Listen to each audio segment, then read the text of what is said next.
dengan fakultas lain, kita berbeda dengan fakultas kedokteran yang lain, ya, kita berbeda dengan fakultas kedokteran lain, dan jelas kita juga berbeda metodologinya, maksudnya metode penyajian, metode pelaksanaan dari metode penelitian ini, ya.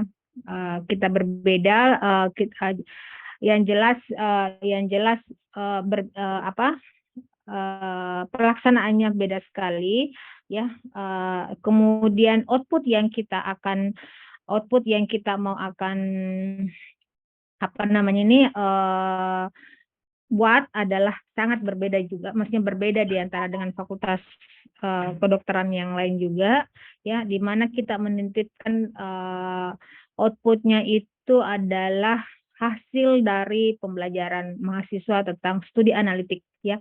Nah, yang terkaitan dengan hal itu, desain studi yang akan kita laksanakan nantinya pada mulai dari akhir semester depan atau genap, yaitu observasional maupun eksperimental study, di mana cakupan desain studi observasional dan eksperimen studi ini adalah studi analitik, ya, studi analitik. Jadi mahasiswa harus tahu dulu yang mana disebut dengan studi analitik. Kemarin kalian sudah saya sampaikan cara berpikir kritis, ya, berpikir kritis. Jadi artinya kita tidak membuat suatu laporan tersebut, membuat proposal tersebut hanya berdasarkan narasi yang kita akan sampaikan, tetapi berdasarkan dari hasil pemikiran kita, critical thinking yang kita tuangkan, ya.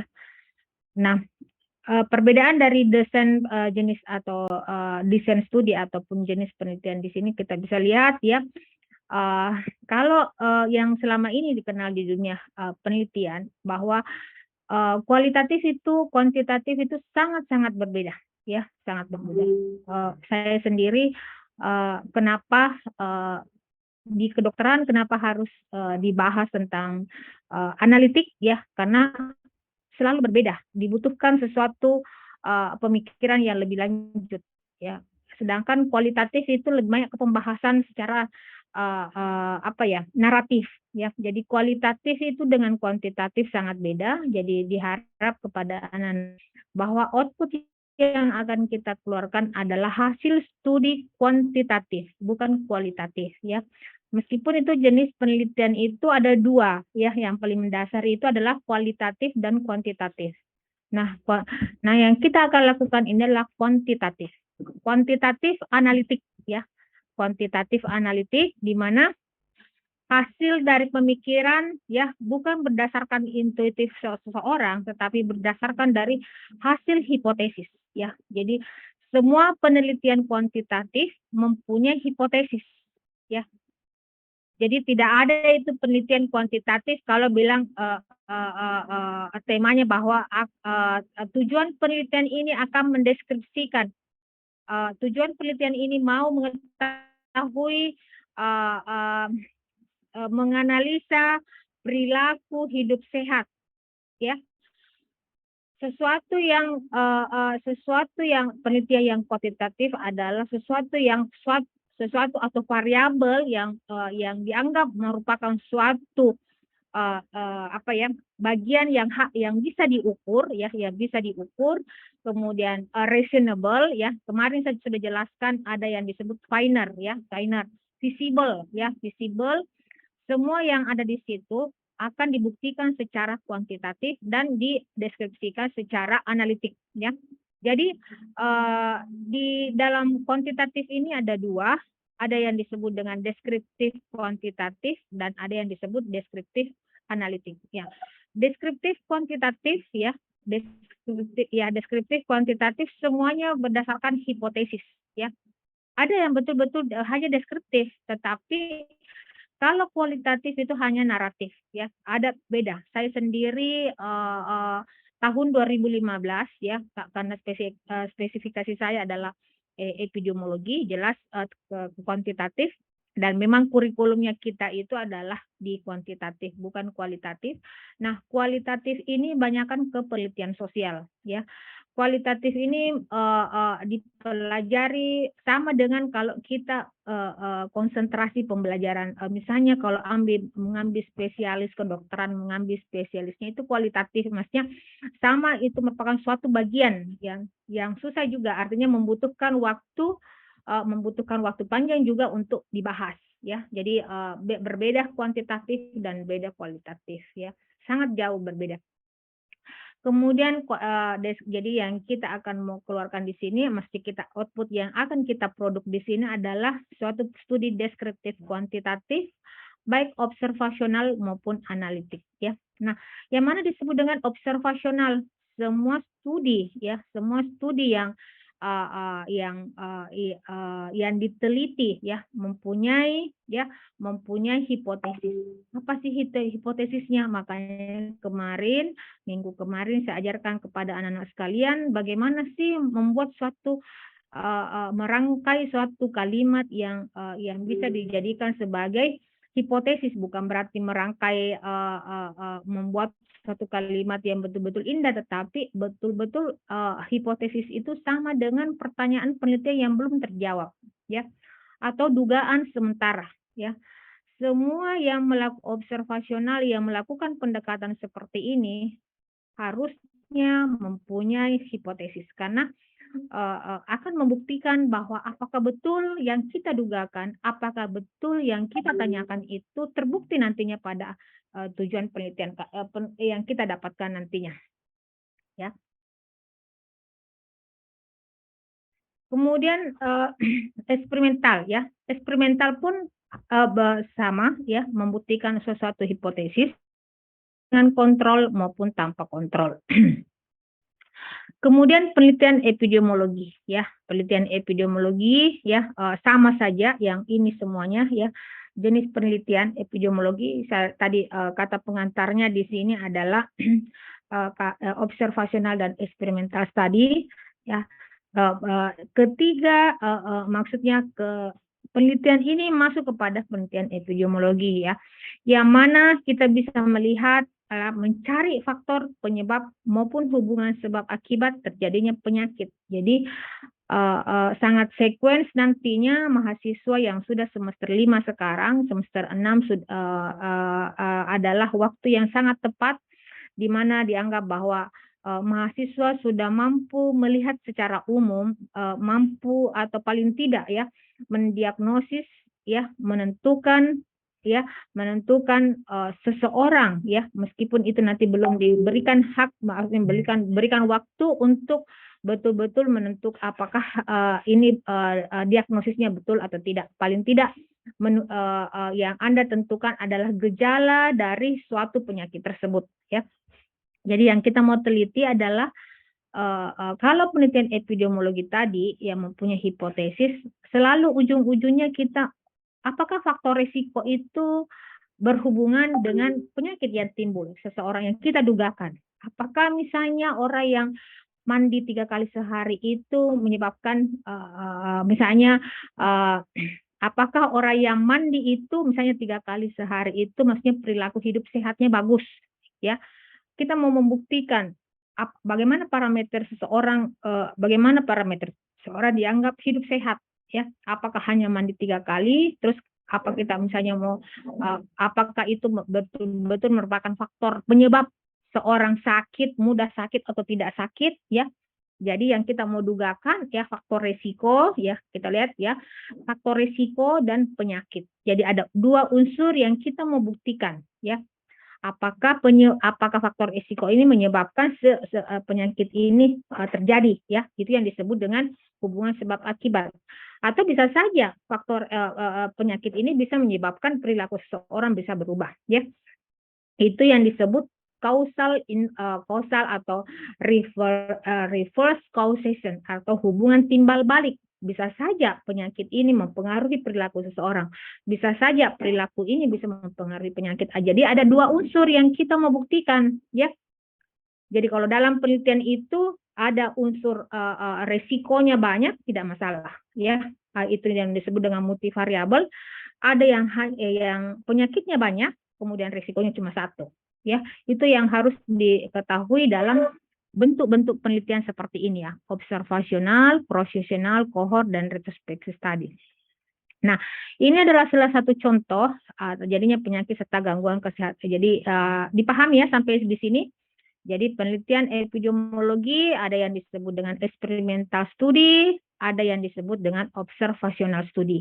Eksperimental studi itu yang bagaimana ya? Jadi penelitian analis.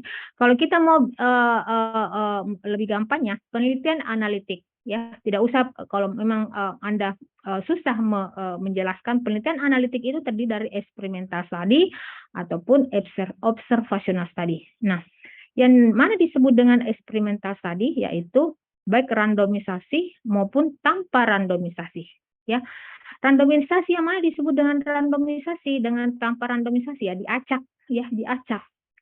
Baik itu acak sederhana maupun acak bertingkat maupun yang acak multi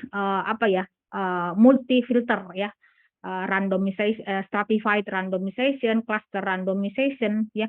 Yang mana nanti kita bahas yang disebut yang mana disebut random ya, tanpa random. Yang jelas kalau random itu berarti diacak. Artinya kita tidak menentukan penelitian itu siapa yang kita langsung menentukan bahwa ini semua ambil penelitian, tetapi ada dasarnya kenapa kita disebut bisa menjadi subjek dalam penelitian kita. Itu yang disebut dengan randomisasi, tanpa randomisasi. Jadi ada karakteristiknya atau ada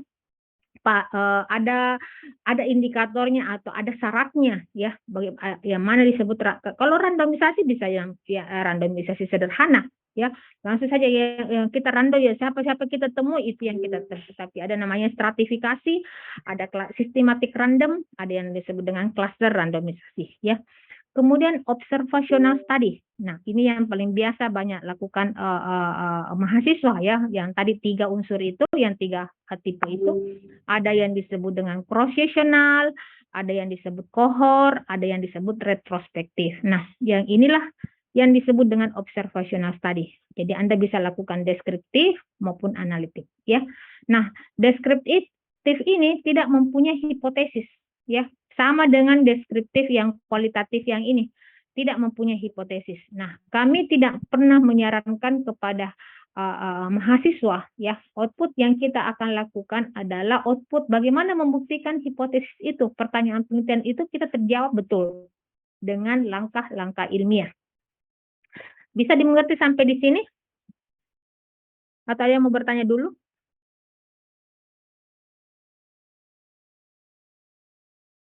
Ya, ya silakan.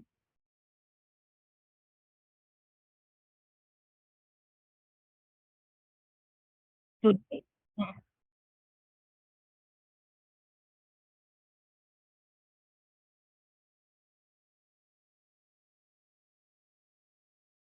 Oh ya, ya. Eksperimental tadi kan tadi saya bilang jelas ada yang jelas eksperimental tadi kalau kita mau lihat level-level penelitian ya, level penelitian itu paling tinggi adalah eksperimental study dengan sistematik study. Yang paling eksperimental itu kenapa dianggap paling tinggi karena sangat rendah biasnya adalah pengganggunya. Maksudnya hasil penelitian itu betul-betul pure atau murni betul ya kalau memang dilakukan sesuai dengan langkah-langkah protokol kalau eksperimental tadi. Nah, randomisasi ya. Kenapa identik dengan eksperimental study? Kan randomisasi tadi terbagi-bagi. Ada yang simple, ada yang stratified, ada cluster, ada sistematik ya. Tergantung dari tujuan penelitian kita, pembuktian apa yang kita mau lakukan, perlakuan apa yang kita mau lakukan. Tadi kita bilang kalau terbatas cuma sampelnya itu tok saja ya, pakai saja pakai saja randomisasi sederhana, artinya simple randomisasi. Tidak yang mana saja yang ada di situ kita ini simpelnya di random saja, yang mana kita anggap beresiko kita bisa pilih sebagai suatu subjek dalam penelitian kita. Nah, pada umumnya karena kenapa eksperimental study cara ininya randomisasi tanpa randomisasi, karena eksperimental namanya eksperimen, kita mau uji cobakan ya, eksperimental adalah uji cobakan, kita mau membuktikan misalnya apakah efek obat ini, apakah efek alat ini, device ini cocok dipakaikan kepada subjek ya, khususnya kepada manusia maupun kepada hewan, apakah itu betul-betul sesuai, apakah itu apa sih sebenarnya, apakah betul itu bisa ya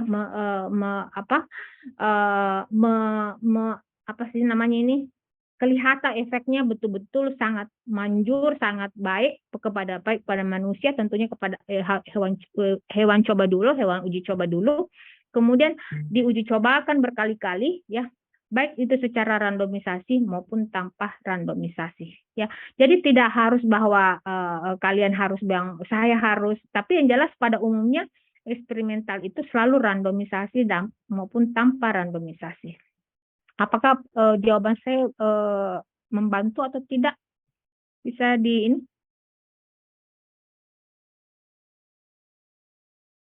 Tergantung yang kita mau uji cobakan. Ada kan namanya kuasi eksperimental dan ada yang disebut dengan murni eksperimental, pure eksperimental ya. Jadi kalau memang tidak harus dibilang ini kan tanpa randomisasi ada ya, tidak harus dirandom. Kalau memang sampelnya harus dirandom, tapi pada umumnya kalau kita mau uji cobakan suatu apakah itu efektivitas obat ya, karena ini eksperimental itu identik dengan intervensi. Berarti kita mau uji cobakan kepada hewan uji coba ataupun langsung kepada manusia. Kita mau lihat efeknya sejauh mana. Apakah ini memang tidak ada mengganggu ataupun efektif, kemudian apakah itu mudah terserap ya, apakah itu manjur sekali obat yang kita mau atau alat yang kita mau uji cobakan pada subjek penelitian itu dengan cara eksperimental study. Kalau yang ini menduga-dugakan variabel, bukan kalau observasional itu mendugakan variabel, bukan menguji coba sesuatu alat ataupun obat yang kita kepada sampel, bukan. Tetapi eksperimental study itu bukan berarti harus randomisasi, tapi harus juga misalnya bisa juga tanpa randomisasi. Ya, mana ada yang mau bertanya lagi? Bisa ditangkap atau tidak?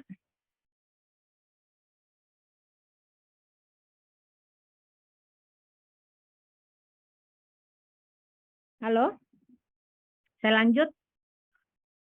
Ya, penelitian eksperimental melakukan kegiatan intervensi atau perlakuan khusus pada objek penelitian. Jadi ini tadi melakukan kegiatan intervensi atau perlakuan khusus pada objek yang diteliti.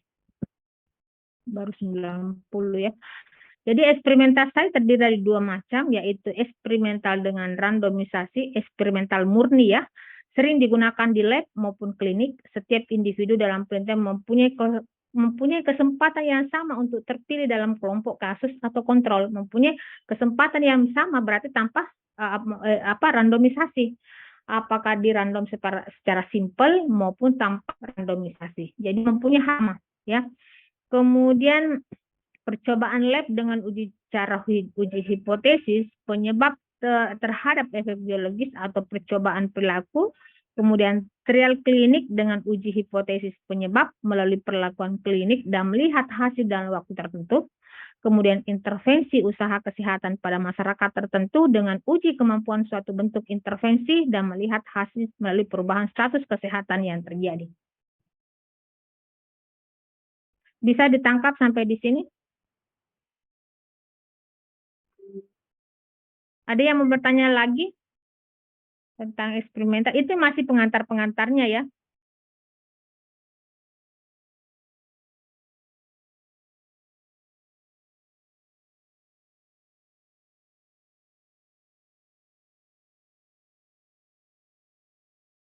Halo? Sampai di sini dimengerti? Halo? Oke, baik. Bagaimana yang lainnya? Atau ada yang masih awam sama sekali yang tadi saya jelaskan? Jadi output yang kita mau lakukan tadi adalah semua hasil uji analitik ya. Diingat ya, maksudnya awal perkuliahan ini saya sampaikan, jadi tidak ada lagi nanti di akhir perkuliahan atau pada saat Anda menyusun proposal yang tidak mempunyai hipotesis. semua penelitian analitik ya, semua penelitian observasional maupun eksperimental itu selalu mempunyai hipotesis atau pertanyaan penelitian. Itu yang harus kita pegang, bahwa harus membuktikan apa yang mau ditanyakan, apa yang dugaan kita yang kita mau membuktikan dugaan yang kita anggap bahwa merupakan variabel yang merupakan mengganggu bagi kita. Apakah maksudnya menjadi curiosity ya, keinginan tahuan bahwa apakah misalnya tadi itu contoh sederhananya bahwa mandi 3 kali itu adalah parameternya orang hidup sehat, bersih sehat ya. Kalau kita mau membuktikan itu bisa saja kita lihat ya, maksudnya semua penelitian intervensi, semua penelitian analitik, yang namanya analitik ya. Kenapa misalnya? Jadi intinya nanti misalnya kenapa orang yang mandi 3 kali hidupnya lebih sehat dibandingkan orang yang tidak mandi lebih atau kurang dari 1 kali ya. Hasil dari itu kita bisa nanti dari hasil hasil analitiknya itu kita bisa beranalisa bahwa oh kemungkinan ini bla bla bla bla bla ya. Jadi kita beranalisa, itulah yang makanya diajar Ki kemarin, maksudnya ada pengantar perkuliahan satu topik berpikir kritis ya. Kalau kita mau menulis secara kualitatif ya, kalau kita mau menulis secara kualitatif misalnya penelitian naratif ya, kalau kualitatif itu kalau orang mengambil tesis master S2 dengan pendekatan kualitatif biasanya masih ada secara konvensional, biasanya pembimbingnya lebih menekankan kepada seberapa banyak Anda memberikan deskripsi pada penelitian Anda.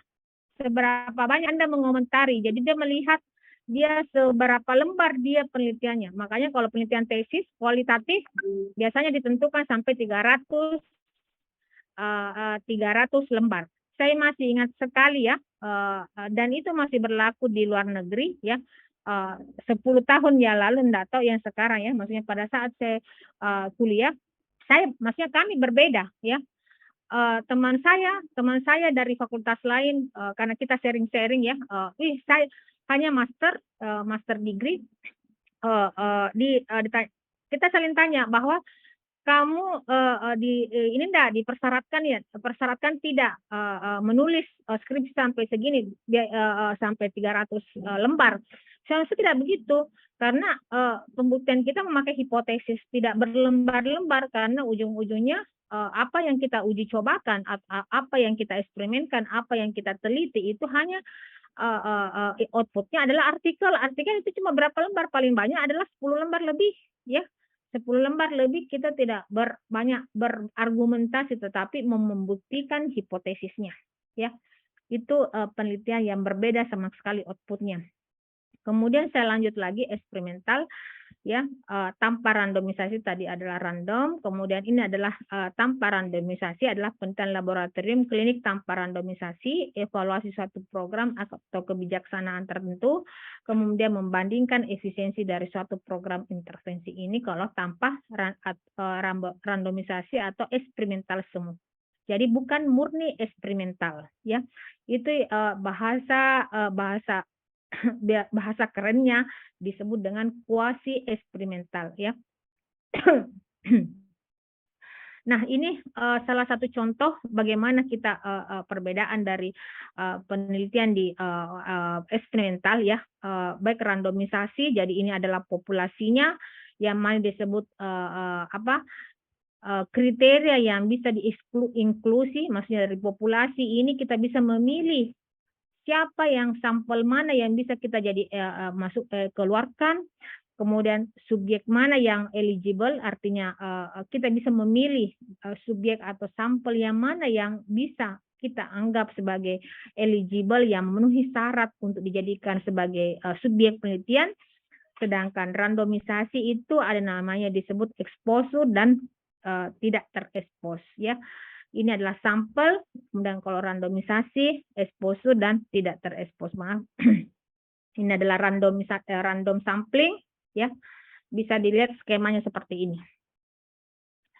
Kemudian ini pengantar dari penelitian klinik ya, penelitian eksperimental, kemudian penelitian observasi ya. Jadi kita yang paling umum dilakukan senior-senior kalian adalah, tetapi setiap tahun itu pasti ada eksperimental, entah itu eksperimental kuasi eksperimental ataupun murni eksperimental. Nah, pada umumnya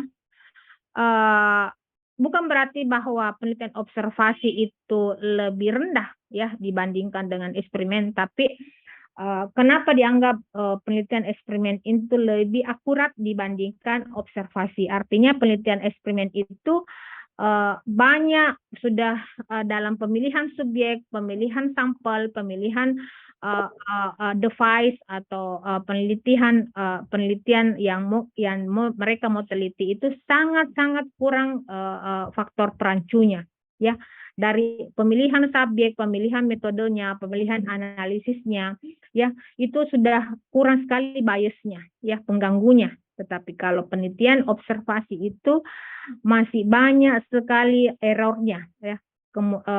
Masih banyak sekali perancu-perancu yang kadang-kadang kalau mahasiswa tidak tahu langkah-langkah ilmiah sesuai dengan langkah ilmiah atau tidak mengeluarkan yang mana harus dieksklusi, yang mana harus diinklusi, terus metodenya bagaimana, sampelnya bagaimana, rumusnya, atau apakah ini sudah representatif.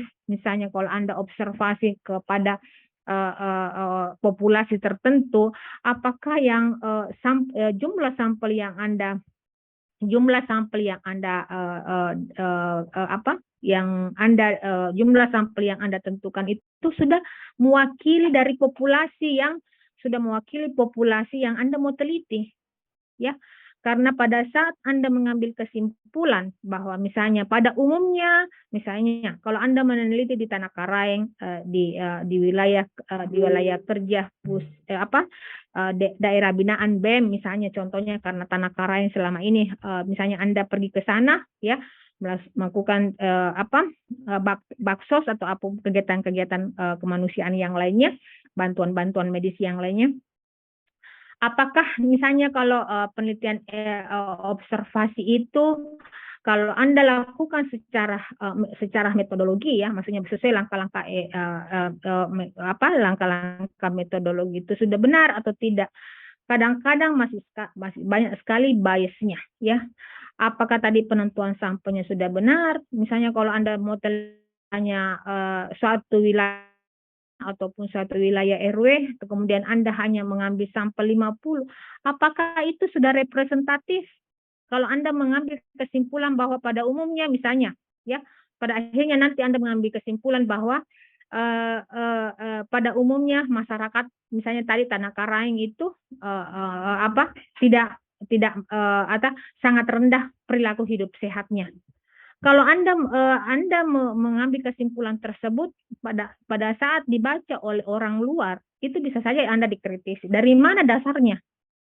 Nah, kalau ada rumus besar sampelnya atau jumlah sampelnya yang representatif dari populasi yang kita teliti, bukan cuma sampel, tapi metode pengambilannya, bagaimana pengambilan sampelnya, ya, pemilihan sampelnya maksudnya ya, kalau observasi pemilihan sampelnya, kemudian instrumennya itu sudah mengena, ya, kemudian analisisnya sudah sesuai dengan metode-metode ilmiah, saya yakin itu tidak maksudnya hasilnya tidak bias. Artinya masih merupakan pertanyaan itu tidak akan muncul ya, kalau memang hasilnya sudah sesuai dengan langkah-langkah ilmiah. Jadi penelitian analitik, cross-sectional study, case control study, cohort study. Ada yang mau bertanya sampai di sini?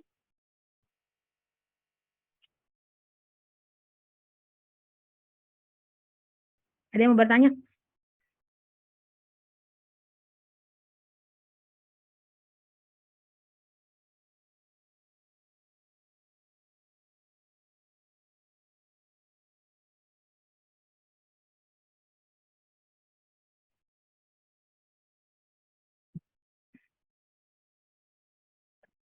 Halo? Halo? Enggak yang mau bertanya. Jangan sampai nanti saya tidak memaksakan ya. Maksudnya siapa tahu saya tidak jelas saya sudah banyak saya tidak memaksakan kalian. Maksudnya sudah jelas enggak? Kalau memang tidak usah malu-malu untuk bertanya. Kalaupun saya juga tidak tahu jawab ya saya nanti akan jawab minggu depan kah, atau saya berikan referensi, tolong dibaca yang ini ya, supaya nanti mahasiswa tidak maksudnya giliran ditanya beda yang ditanyakan, hasilnya beda, jawabannya berbeda, kemudian macam-macam alasannya. Saya belum pernah dikasih, belum mengerti, ya. Memang kalau misalnya, jadi penelitian itu sebenarnya harus ada passionnya ya. Kalau mahasiswa susah untuk memaksakan diri, ya, memaksakan diri bahwa saya harus begini. Kalau kita tidak membiasakan, eh, masih dimulai saja dianggap susah. Tapi kalau ada kemauan dan mesti, kalaupun kita masihnya rendah, bukan rendah ya, maksudnya keinginan itu kurang, tetapi kalau kita betul-betul mengikuti secara baik, kemudian kalau memang tidak ada yang tidak diketahui ditanyakan, tidak usah malu-malu, maksudnya kita sama-sama belajar. Belum tentu juga apa yang saya sampaikan ini betul ya, maksudnya banyak kesempatan kalian untuk belajar, melihat di internet ya, banyak sekali yang lebih dari ini ya. Ada yang ya, baik, saya lanjutkan lagi. Jadi ini adalah tadi observasi. Kemudian penelitian deskriptif lebih sering disebut dalam analisis deskriptif untuk mengetahui keadaan prevalensi kejadian penyakit atau masalah kesehatan lainnya, dan untuk mengetahui sifat kejadian tersebut dalam masyarakat serta kecenderungannya untuk masa mendatang. Jadi penelitian deskriptif yang dihasilkan di sini, yang disarankan kepada mahasiswa adalah penelitian deskriptif analitik. Ini sangat-sangat mudah ya. Meskipun biasnya banyak, artinya perancunya banyak, meskipun itu kita tidak bisa mengambil kesimpulan bahwa sekian, apalagi kalau pertanyaannya itu bersifat recall, ya. Jadi pada saat kita data, penelitian deskriptif itu hanya melihat perbandingan atau distribusi dari suatu penyakit. Misalnya kalau Anda mau melihat seberapa besar penderita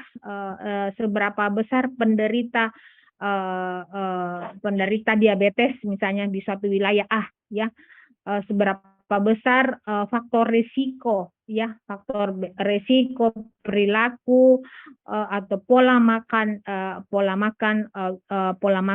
dari warga tersebut, misalnya cara pengolahannya, kemudian pola makannya terhadap kejadian diabetes ya. Misalnya kalau kita hanya mau melihat deskriptif, hanya melihat bahwa berapa laki-laki, berapa perempuan, berapa pola makan yang baik, berapa pola makan yang buruk, ya, kemudian bagaimana pendapatannya, bagaimana ininya, hanya menunjukkan persentase, hanya menunjukkan distribusi dari setiap variabel tersebut, kemudian Anda analisis, ya. Anda analisis kenapa laki-laki lebih cenderung tinggi atau kenapa perempuan lebih cenderung tinggi dibandingkan pola makan perempuan lebih buruk dibandingkan laki-laki, karena di situ sudah kelihatan ya, buruk baik, kemudian sudah pendapatannya, misalnya kita bisa lihat kelompok berdasarkan jumlah pendapatannya, kita bisa lihat persentase dari latar belakang pendidikannya, kemudian persentase dari latar belakang berapa umurnya ya, misalnya laki-laki lebih tinggi misalnya dengan perempuan, umurnya lebih tinggi, pola makan yang kurang itu lebih banyak pada usia remaja dibandingkan usia orang dewasa. Itu hanya disebut dengan penelitian deskriptif ya. Kemudian kita analisis ya, atau kita membuktikan bahwa apakah betul pola makan seseorang itu dapat mempengaruhi kejadian diabetes ya. Bisa saja kita mau seperti itu, deskriptif analitik. Kemudian cara termudah untuk menjelaskan kejadian serta distribusi suatu penyakit atau masalah pada suatu populasi adalah dengan mengajukan pertanyaan who siapa, when-nya kapan, where-nya di mana, why and how. Biasanya ini adalah penelitian deskriptif murni karena hanya menjelaskan 5W tambah 1H dengan teknik penelitian stenografi misalnya, dengan wawancara depth interview, wawancara mendalam. Itu kan subjektif ya. Kalau kita ini adalah meneliti secara populasi. Beda kalau kita meneliti secara eksperimental ya. Eksperimental itu tidak membutuhkan banyak sampel karena ada kasus, ada kontrol ya. Kemudian penelitian analitik. Bentuk penelitian epidemiologi yang paling sering digunakan dalam mencari faktor penyebab serta hubungan sebab akibat terjadinya penyakit maupun gangguan kesehatan lainnya. Jadi penelitian analitik itu bisa disebut dengan retrospektif, bisa dengan prospektif. Yang mana disebut retrospektif, ya, artinya sesuatu penyakit yang sudah terjadi, ya, penyakit itu sudah ada, tetapi kita mau melihat, ya, kita mau melihat seberapa jauh resiko, misalnya orang yang merokok, ya, maksudnya terhadap kejadian TB, ya, artinya kita mau melihat riwayat seseorang, misalnya riwayat seseorang rokoknya terhadap penyakit TB. Itu bisa kita lihat riwayat merokoknya ataupun riwayat kelahiran, itu artinya sudah retrospektif, baru kita mau melihat nanti misalnya perkembangan anak itu terhadap riwayat tanda-tanda ini ya, atau apakah namanya nih, apa tanda-tanda 5 tanda kelahiran itu, Apgar skornya, ya, Apgar skornya, apakah Apgar skor itu melihat bisa menentukan nantinya masa depan dari anak tersebut, ya. Jadi kalau kita mau lihat Apgar skor pada saat kelahiran, kemudian kita mau lihat anak itu kecenderungannya terkena penyakit apa bila mana Apgar skornya kurang daripada 5. Itu yang disebut dengan retrospektif. Banyak sekali, artinya penyakit itu sudah terjadi, tinggal kita mau melihat seberapa besar risikonya. Nah, kalau prospektif, artinya kita melihat ke depan. Artinya kita ada orang yang terekspos, sama juga di sini tadi retrospektif. Ada yang terekspos, ada yang tidak terekspos. Semua penelitian mempunyai pembanding. Artinya ada 2 unsur, ya. Kalau dalam penelitian case control, tentunya dibilang ada 2. Ada case, ada control. Berarti dibutuhkan dua subjek yang mempunyai status seperti ini. Artinya kalau misalnya Anda mempunyai setelah merumuskan rumus besar sampelnya misalnya 70, kalau Anda melakukan pendekatan case control, ya, artinya 70 kasus yang harus Anda kumpulkan, 70 yang non kasus kontrolnya, ya. Nah, prospektif ini adalah penelitian yang kita mau lihat nanti apakah betul membuktikan hipotesis kita monitor, kita berikan perlakuan, baik perlakuan maupun hanya pengamatan, ya, orang yang terekspos, yang tidak terekspos, ya, atau ada kasus kemudian ada yang bukan kasus. Itu yang disebut dengan prospektif. Kita mau melihat sejauh mana dampaknya pada misalnya setelah 3 bulan, setelah 6 bulan, setelah 1 tahun, kita mau lihat seberapa banyak parahnya ini kalau orang terekspos dengan dibandingkan orang yang tidak terekspos setelah 6 bulan, 3 bulan, 6 bulan, dan 1 tahun. Itu perbedaan dari retrospektif dengan prospektif. Ada yang mau ditanyakan sampai di sini perbedaannya? Maksudnya masih awam enggak? Maksudnya atau ada sesuatu hal yang mau ditanyakan?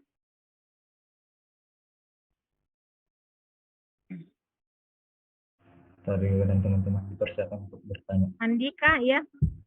Ada yang mau ditanyakan, Andika?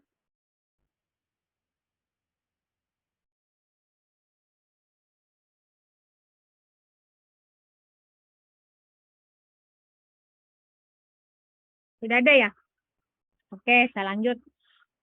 Kemudian itu tadi ini ya, epidemiologi salah satunya. Kemudian profesional merupakan penelitian prevalensi penyakit sekaligus dengan penyebab faktor risiko. Jadi kalau kita mau tahu penelitian yang bersamaan dengan jumlah orang yang menderita penyakit dengan mengetahui jumlah maksudnya faktor risiko tersebut mempengaruhi penyakit tersebut, itu adalah profesional. Artinya pada saat itu baru kita tahu, ya. Kemudian tujuan penelitian untuk mengamati hubungan antara faktor risiko dengan akibat yang terjadi berupa penyakit atau keadaan kesehatan tertentu dalam waktu bersamaan. Jadi bersamaan kita tahu, bilang ada dugaan kude mau teliti tentang misalnya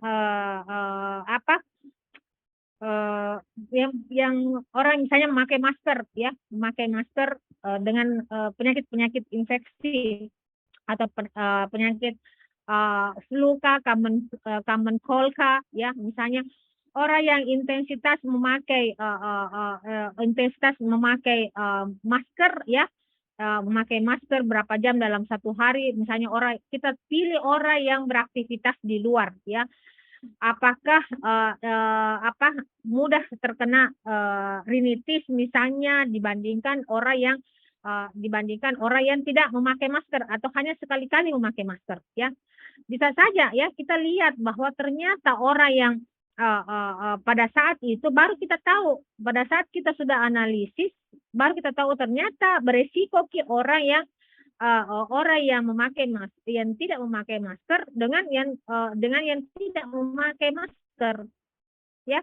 Itu yang disebut dengan cross-sectional study, ya. Tujuannya untuk mengamati hubungan antara faktor resiko dengan akibat yang terjadi berupa penyakit atau keadaan kesehatan tertentu dalam waktu bersamaan. Kemudian analisisnya, apa yang dipakai kalau orang analisisnya, ya. Gambarannya kalau orang yang membedakan penelitian penelitian cross-sectional dengan cohort maupun case control, ya. Pada umumnya pada cross-sectional, ya, penelitian cross-sectional dia hanya mencari prevalensi risknya, ya, maksudnya berapa prevalensinya, kemudian ataupun relatif risknya, ya. Analisisnya itu yang dipakai kalau orang memakai case control. Kemudian nilai rasionya dengan cara hitungan seperti ini, ya, bisa dilihat dari sini. Kemudian interpretasinya begini, ya. Kalau kita membuktikan analisis, ya, misalnya kalau dapat satu risk rasionya adalah 1, berarti risiko kelompok terpajang sama dengan kelompok tidak terpajang. Kemudian risk rasionya lebih dari 1 berarti merupakan faktor risiko. Kalau kurang dari 1 faktor risiko mencegah. Ini nanti kita bahas selanjutnya. Hanya menggambarkan kepada mahasiswa bahwa inilah perbedaan cross-sectional, kan ada 3 tadi, ya, observational, cross-sectional, case control, kemudian cohort. Nah, kita bahas satu-satu bagaimana membedakan antara ketiga pendekatan metodologi ini. Kalau kita, jadi mempunyai anak-anak di sini sudah mempunyai gambaran. Oh, nanti kalau saya memakai seperti ini, metode ini yang saya mau pakai. Dengan analisis ini nanti saya mau pakai, sehingga hipotesis yang saya dugakan, maksudnya yang saya sangkakan, pertanyaan penelitian saya sangkakan itu, kalau saya hitung dengan kalau Anda memakai hanya cross-sectional, saya hanya hitungnya yang ininya saja, prevalensi risknya dan cara perhitungannya seperti ini. Kemudian kalau saya dapatkan hasilnya seperti ini, inilah saya bisa menjadikan sebagai suatu kesimpulan dari penelitian saya. Nah, kelebihannya bagaimana kalau penelitian observasional, ya, cross-sectional, yaitu cepat dan dapat dilakukan dengan hanya sekali pengamatan atau interview. Jadi biasanya itu mahasiswa yang tidak mau tidak mau susah, sudah jelas-jelas bahwa pengetahuan tentang ilmu medik itu, ilmu kedokteran itu pasti sudah terpapar, ya. Kalau dia mengambil sampel, kalau dia mau mengambil sampel mahasiswa kedokteran, karena banyak mahasiswa yang tidak mau susah. Dulu karena 2 tahun yang lalu mungkin karena pandemik, jadi kita sarankan bahwa ambil saja di mahasiswa temannya sebagai sampel. Tetapi sekarang sudah era baru, ya, era transisi, artinya kita sudah menuju era normal. Apa salahnya kalian keluar, artinya melihat banyak sekali kejadian penyakit di masyarakat. Selalu di orang yang didugakan adalah mahasiswa kedokteran. Tidak ada sama sekali ide-ide yang kuat bahwa saya melihat fenomena penyakit apakah di kampungnya, apakah di sekitar wilayah tempat tinggalnya, tetapi tidak mau susah, ya. Dulu kita memang maksudnya kita menyarankan tidak, kalau memang susah untuk keluar, ya kita sarankan mengambil teman seangkatannya kah atau di juniornya kah, tapi sekarang kita sudah berbeda, ya. Jadi kalau penelitian observasional itu atau cross-sectional itu cepat dan dapat dilakukan hanya sekali pengamatan atau interview.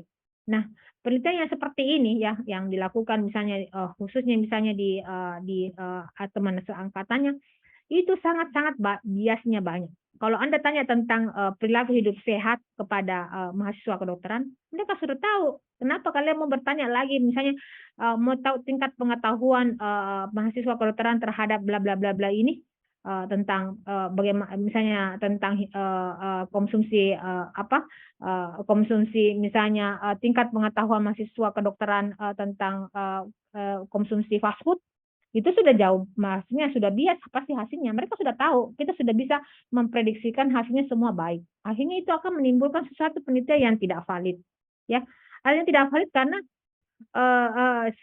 jawabannya itu adalah jawaban yang homogen. Artinya sudah kita dugakan. Padahal sebenarnya yang terjadi di masyarakat itu jauh berbeda sekali dibandingkan orang yang sudah tahu sama sekali dibandingkan orang yang tidak tahu. Meskipun nanti kadang-kadang terbantahkan bahwa pengetahuan tidak berbanding lurus dengan sikap. Jadi misalnya kalau ada lagi mahasiswa bilang, kan tidak semua mahasiswa kedokteran dia tahu tentang cara hidup sehat, tetapi dia tidak melakukan. Ya betul, ya. Tetapi untuk melihat, membuktikan sesuatu hipotesis, kita harus mengikuti langkah-langkah ilmiah, ya. Jadi memang betul cepat dan murah, ya. Jadi berguna untuk informasi bagi perencanaan, misalnya menentukan lokasi rumah sakit, penganggaran obat, peralatan medis, dan jenis-jenis peralatan yang diperlukan. Kemudian untuk mengamati kemungkinan hubungan berbagai variabel yang ada. Kemudian kelemahannya bagaimana? Kalau Anda memakai apa tadi ini cross sectional, ya cross sectional tadi, kelemahannya bagaimana? Tidak dapat memberikan gambaran hubungan kausal, hanya memberikan informasi tentang hubungan karakteristik epidemiologi dengan masalah kesehatan yang diamati. Sangat-sangat simpel dan tidak memberikan gambaran hubungan kausal atau penyebabnya, ya. Itu mungkin karena kita tidak, kenapa dibilang hubungan kausal? Kausal itu adalah penyebabnya, ya. Artinya kita tidak tahu kalau penelitian cross sectional hanya melihat bahwa membuktikan bahwa seperti ini tadi, ya. Hanya membuktikan bahwa kalau misalnya resiko, bahwa tingkat pengetahuan mahasiswa kedokteran lebih tinggi dan perilaku hidup sehatnya juga bagus. Tetapi kita tidak tahu yang mana mempengaruhi, yang mana dipengaruhi, hanya menyatakan bahwa ada hubungan, ya. Misalnya seperti ini kalau penelitian cross sectional hanya melihat bahwa faktor risikonya, ya, bahwa resiko orang yang tidak tahu tentang pengetahuannya rendah lebih cenderung terkena lebih cenderung beresiko dibandingkan orang yang pengetahuannya lebih tinggi. Kita tidak tahu yang mana pengetahuannya mana yang beresiko, karena kan kita stratified itu resikonya, ya. Ada resiko sedang, ada resiko tinggi, ya. Tapi dia cuma membuktikan hanya satu saja dari sekian banyak variabel yang kita ukur. Itulah kelemahan daripada studi case cross sectional study, ya. Kelemahannya tidak memberikan kausal, artinya penyebab, yang mana sih penyebabnya? Ya hanya menggambarkan secara keseluruhan bahwa ada hubungan, ya. Kemudian karena penelitian profesional itu semakin banyak sampel, semakin mudah kalau dalam analisisnya semakin mudah kelihatan signifikansi hubungannya. Itulah kelebihan daripada cross sectional. Tetapi kelemahannya itu tidak bisa memberikan gambaran hubungan kausal. Kemudian umumnya hanya menemukan kasus yang selamat, tidak dapat menemukan mereka yang mati karena penyakit yang diteliti, ya. Kalau misalnya mau tahu prevalensi mortalitas. Kemudian sulit dilakukan terhadap penyakit atau masalah yang jarang dalam masyarakat, betul. Dan sulit dipakai untuk penyakit yang akut, pendek, masa inkubasi, dan masa sakitnya. Kemudian kita pindah ke case control, ya. Didasarkan pada kejadian penyakit yang sudah ada. Tadi itu apa? Ada yang tahu enggak? Perbedaan saya tidak sebutkan tadi, apa perbedaan cross sectional study dengan case control study selain yang saya sebutkan tadi ini? Ada yang tahu enggak? Simpel sekali. Dan tadi saya sudah jelaskan. Kalau kalian anak sekalian masih jeli tadi, ya, membedakannya. Ada yang bisa sebutkan enggak apa perbedaannya case control study dengan cross sectional?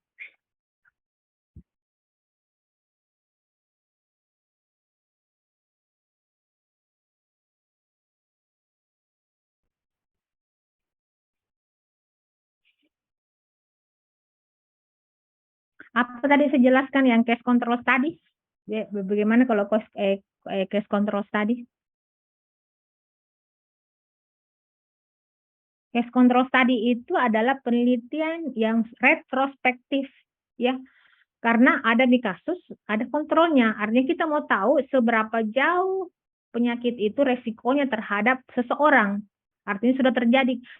selamanya itu case control adalah sesuatu yang sudah terjadi, sedangkan cross sectional itu nanti kita tahu pada saat kita teliti. Itulah bedanya. Kalau case control study itu selalu meneliti suatu kejadian penyakit yang sudah terjadi. Nah, tadi kan yang ini ya, tadi ini analisisnya hanya kalau cross sectional, prevalensinya berapa prevalensinya, kemudian seberapa besar, maksudnya seberapa besar faktor resiko itu terhadap kejadian penyakit itu saja. Apa bukan seberapa besar hubungannya berhubungan tidak kalau orang yang begini, misalnya tadi orang yang mandi 3 kali dengan perilaku hidup sehatnya bagus juga ya. Kalau kita membuktikan itu hanya pada saat itu, artinya kita sudah tahu pada saat itu juga. Dan apa ya, sangat simpel, artinya penyakit itu diketahui pada saat kita teliti, sedangkan pada case control ya kita tahu, case control itu kita tahu bahwa sudah terjadi itu penyakit ya. Kalau di cross sectional tadi kita sudah bisa tahu berapa jumlah penyakitnya pada saat kita ukur. Itu bedanya. Jadi kalau ada nanti mahasiswa, anak-anak sekalian yang di sini yang mau mengambil metode pendekatan case control, artinya penelitian itu, artinya penyakit itu sudah lazim atau sudah selalu terjadi di masyarakat. Cuma kita mau melihat seberapa besar risiko yang kita ukur. Misalnya tadi kayak begini, misalnya kalau ada orang Jawa di sini mungkin biasa dengar ya. Saya juga masih belum pembuktian secara ilmiah. Misalnya kayak gini, orang Bugis kan suka makan mengkonsumsi daun kelor, dianggap banyak vitamin, dan itu sudah banyak hasil-hasil penelitian ekstrak daun kelor ya, bahwa banyak sekali kandungan vitamin C-nya. Tetapi orang Jawa mana mengkonsumsi, katanya itu untuk sekarang ini untuk memandikan jampi-jampi untuk ibu yang orang yang meninggal ya. Jadi kalau orang Jawa itu kayak katanya menabuhkan, tapi baru sekarang ini ternyata bilang ternyata enak, ternyata bagus sekali kandungannya ya, orang yang mengkonsumsi daun kelor. Nah, itu kan sudah maksudnya itu kan sudah terbukti ya tadi.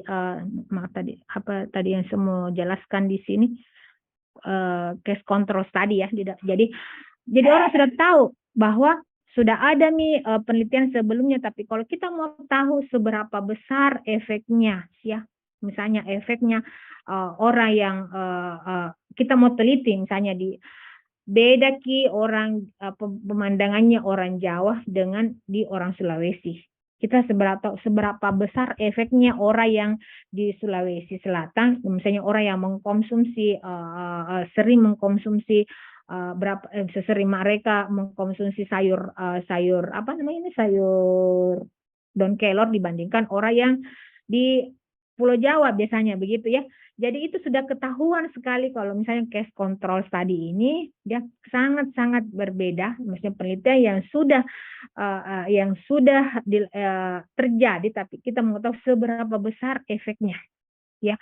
Pasti akan berbeda kalau Anda teliti di misalnya di Sulawesi Selatan, kalau cakupannya memang kalau misalnya secara provinsi kan beda, penelitian itu kan yang Anda akan lakukan nanti adalah sampling, artinya tadinya Anda ambil parameternya Sulawesi Selatan banyak kasusnya begini, kemudian mengerucut kepada hanya di suatu populasi terkecil, misalnya di RT RW hanya seperti itu, ataupun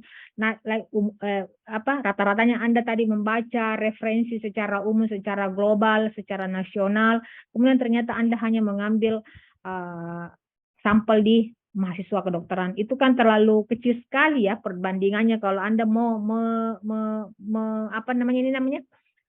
mengeneralisasikan hasil yang Anda teliti. Jadi sangat-sangat berbeda lah ya. Case control itu artinya dengan observasi cross-sectional itu betul-betul sangat berbeda. Jadi setiap studi itu pasti akan berbeda tingkatannya. Yang jelas yang tadi saya lihatkan, kalau observasional yang 3 tadi ditambah dengan eksperimental, yang jelas masih di atas eksperimental. Kemudian di antara 3 observasional itu yang mana lebih bagus lebih bagus tingkat biasnya yang sangat ini adalah case control ya.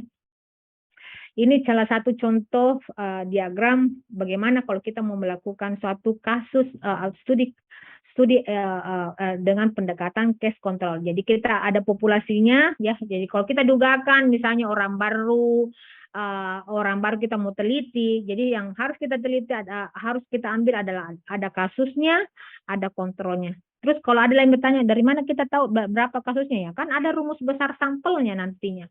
Terus dari mana kita tahu bahwa sekian persen kita ambil, kan ada angka kejadian penyakit yang kemarin ya.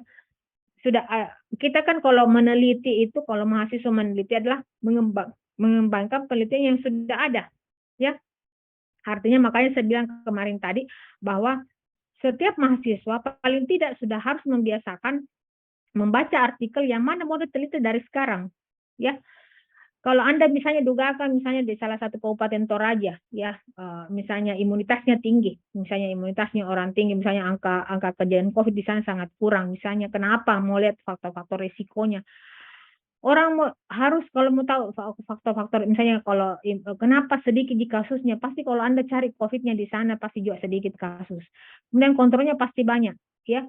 Jadi dari sekian persen misalnya, jadi kalau Anda mau meneliti orang Toraja harus dulu berapa yang sudah orang teliti tentang COVID di Kabupaten Toraja. Kenapa misalnya di sana misalnya sangat kurang penderita angka kejadian COVID-nya dulu waktu pada saat-saat meledaknya. Kalau kita mau lihat ini kejadian, harus Anda membaca referensi sebelumnya, ada enggak yang pernah mempublikasikan ya, yang tipikal, maksudnya paling tidak misalnya orang Toraja yang hidup di dataran tinggi, kemudian mengkonsumsi sayur-sayuran, kemudian perilaku hidup sehatnya bagus, pola hidupnya bagus, ya kita lihat kriteria-kriterianya itu. Baru kita lihat cari artikel yang berhubungan dengan COVID pada masyarakat populasi orang Toraja. Kenapa? Kita lihat di situ persentasenya, ya persentasenya berapa. Itulah yang menjadi dasar nanti jumlah populasi yang Anda atau jumlah subjek yang Anda harus teliti menjadi kasus dan kontrol. Dari kasus ini kita bisa bedakan lagi yang mana terekspos, yang mana tidak terekspos, atau kalau kita tidak mengerti lagi yang mana terpapar, yang mana tidak terpapar. Kontrol pun begitu, yang mana terpapar, yang mana tidak terpapar. Begitulah orang skemanya kalau kita mau meneliti dengan pendekatan case control. Kemudian sampel kasus. Sampel kasus hal-hal yang perlu diperhatikan antara lain kriteria diagnosis dan definisi operasionalnya harus dibuat dengan jelas agar tidak menimbulkan bias informasi. Populasi sumber kasus dapat berasal dari rumah sakit ataupun dari masyarakat. Nah, itu kalau kasusnya betul-betul harus detail, yang mana harus dianggap sebagai satu kasus. Jangan sampai kalau biasa mahasiswa ya mengambil kasus ini karena itu retrospektif ya, artinya sudah ada kasusnya, kita ambil saja di rumah sakit.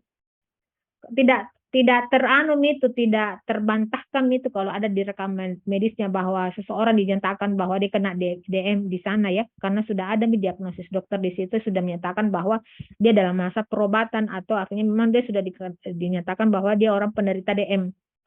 Jadi kriteria diagnosisnya dan definisi operasinya harus dibuat dan jelas. Kita harus tahu apakah DM tipe 1, DM tipe 2. Jadi harus betul-betul jelas definisi operasionalnya. Kemudian populasi sumber kasus dapat berasal dari rumah sakit atau masyarakat.